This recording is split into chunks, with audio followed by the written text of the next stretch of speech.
நண்பர்களுக்கு வணக்கம். இன்றைக்கி நம்ம பாருங்கள் கேஸ் அடுப்பு எவ்வளோ இதெல்லாம் கரையாக ரொம்ப அசிங்கமாக இருக்குது. இதை எப்படி க்ளீன் பண்ணுறதுன்னு வந்து பார்க்க போகிறோம்.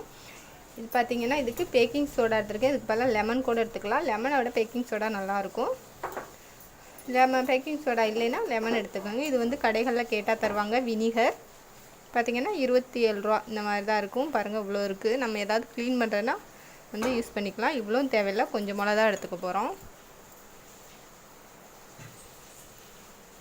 இதுக்கு சின்னதாக இது கரைக்கிறதுக்கு இது வந்துட்டு கொஞ்சம் போல் பேக்கிங் சோடா போட்டுக்கலாம்.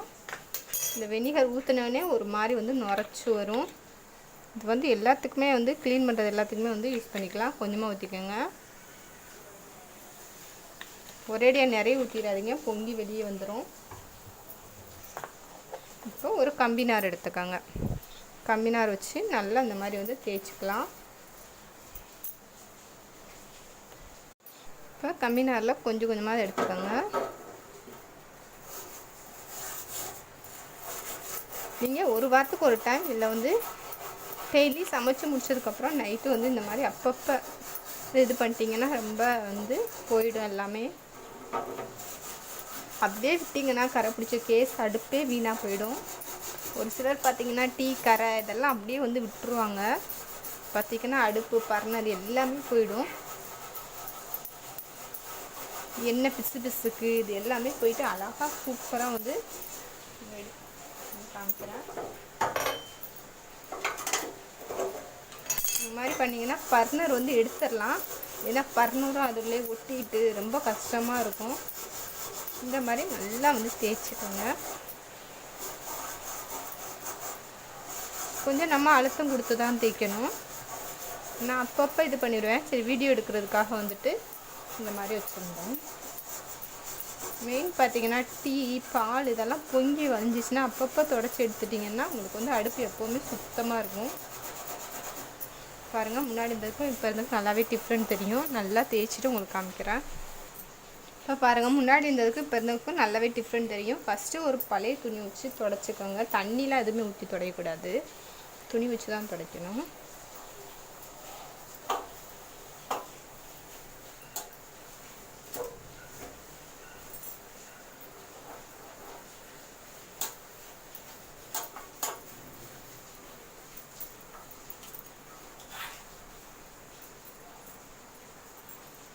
துடைச்சாச்சு. இப்போ ஒரு புது துணி வச்சு துடைச்சிக்கலாம்.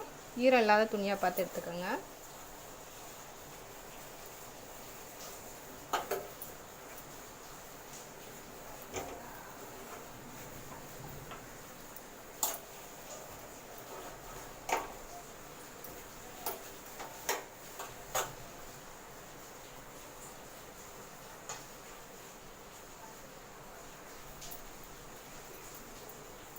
துடைச்சாச்சு. இப்போ பார்த்தீங்கன்னா அங்கங்கே சின்ன சின்ன கரைகள்லாம் இருக்கும். உங்களுக்கு பார்த்தீங்கன்னா தெரிந்ததெல்லாம். இப்போ மறுபடியும் இதை வந்து நல்லா சுரண்டி எடுத்துக்கலாம்.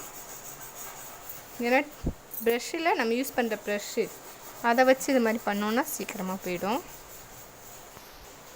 பாருங்கள் சுரண்டியாச்சு.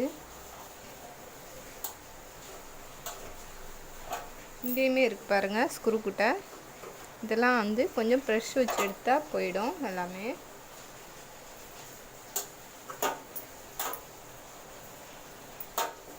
முன்னாடி இருந்ததுக்கு இப்போவும் உங்களுக்கு நல்லாவே டிஃப்ரெண்ட் தெரியும். எவ்வளோ சூப்பராக புதுசாட்டம் இருக்குது பாருங்கள்.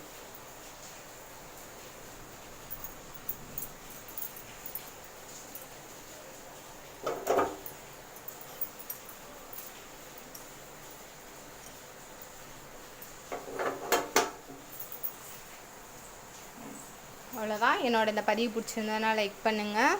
இந்த பதிவை முழுமையாக பார்த்தவங்களுக்கு ரொம்ப ரொம்ப நன்றி.